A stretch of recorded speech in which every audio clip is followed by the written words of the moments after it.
नमस्कार दोस्तों, मैं हूं अरमान और आप देख रहे हैं द संकेत लाइव। आज विज्ञान और आस्था का नया संगम हो गया है। 5 बार के सांसद और पूर्व मंत्री अनुराग ठाकुर जी ने आखिरकार वह खोज कर ही डाली जिसे नासा और इसरो के वैज्ञानिक मिलकर भी नहीं कर पा रहे थे।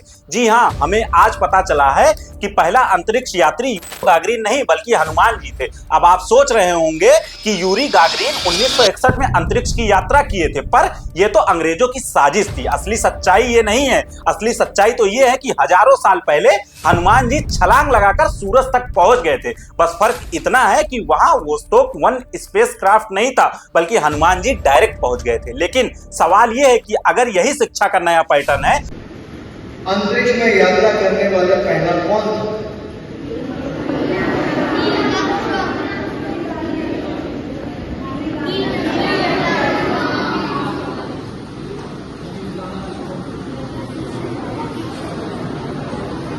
मुझे तो लगता है हनुमान जी थे, क्योंकि हम अभी भी अपने आप को अभी तक ही देख रहे हैं।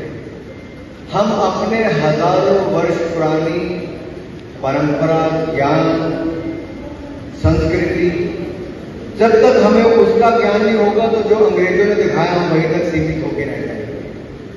तो मेरा फिर अनुरोध प्रिंसिपल महोदय से और आपके अध्यापकों से इतना ही रहेगा, टेक्स्ट बुक से बाहर निकल के जो हमारे वेद हैं, हमारी परंपराएं हैं, हमारा ज्ञान है, उस दिशा की ओर के अगर हमें मिलकर देखें तो शायद बहुत कुछ देखने को मिलेगा। आपके पीछे एग्जीबिशन बहुत अच्छी बनी है। जिन विद्यार्थियों ने एग्जीबिशन को बनाया उनको मेरी ओर से बहुत बहुत बधाई और शुभकामनाएं। और आपके ये इन्विटेशन कार्ड भी मुझे बहुत अच्छे लगे, बहुत क्यूट है कि नहीं? मैं तो वो लेके जा रहा हूँ, मैं जा सकता हूँ। मैंने कहा मैं तो लेके जा रहा हूँ अपने साथ, ताकि मैं भी बाकी जगह जाके बता सकूं कि पीएम श्री नवोदय विद्यालय पेखोबेला के हमारे बच्चे कितने टैलेंटेड हैं।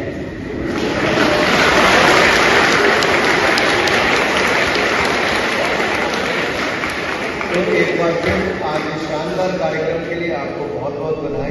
तो फिर निष्पक्षता के आधार पर बाकी धर्मों को भी आपको मान्यता देनी पड़ेगी। ईसाई धर्म में यीशु मसीह के स्वर्गारोहण का उल्लेख है। ईसाई बच्चे कहेंगे पहला अंतरिक्ष यात्री यीशु मसीह थे जो सीधे स्वर्ग चले गए थे। इस्लाम में भी पैगंबर मोहम्मद के मिराज की यात्रा का जिक्र है, जहां उन्हें जिब्रील अलैहिस्सलाम रातों रात 7 आसमान तक लेके गए थे। मुस्लिम बच्चे कहेंगे पैगंबर मोहम्मद मिराज की रात 7 आसमान पार कर गए थे।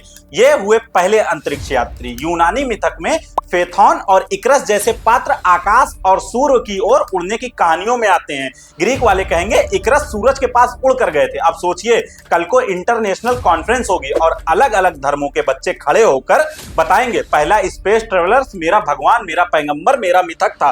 और इस बीच रूस वाला बच्चा खड़ा होकर कहेगा माफ करना दोस्तों, पर टिकट की असली तारीख तो 1961 की है और नाम है यूरी गागरिन। और इधर हमारे मासूम बच्चे अगर ठाकुर जी का ज्ञान पी गए तो वही सवाल सुनकर कहेंगे हनुमान जी त्रेता युग में उड़कर सूर्यलोक तक गए थे। फिर सामने वाले बच्चे हंसते हंसते कहेंगे bro you are in wrong syllabus. यही फर्क है, एक तरफ दुनिया के बच्चे फैक्ट्स पढ़ेंगे और दूसरी तरफ हमारे बच्चों को फीलिंग्स पढ़ाई जाएगी। विज्ञान से वोट नहीं मिलता, लेकिन मिथक से तालियां जरूर बजती हैं। यही असली खतरा है। तो भाइयों और बहनों, अगर कल को आपका बच्चा विदेश जाकर बोले कि पहला अंतरिक्ष यात्री हनुमान जी थे तो शर्मिंदा मत होना, क्योंकि ये वही शिक्षा है जो नेताओं को अपने बच्चों के लिए नहीं, सिर्फ आपके बच्चों के लिए चाहिए। अपने बच्चे को तो ये विदेश भेजेंगे और हमारे बच्चों को धर्म पुराण की कहानियों में उलझा देंगे। तो सोचिए, ये शिक्षा है या राजनीतिक जुमलेबाजी? आप देख रहे थे द संकेत लाइव।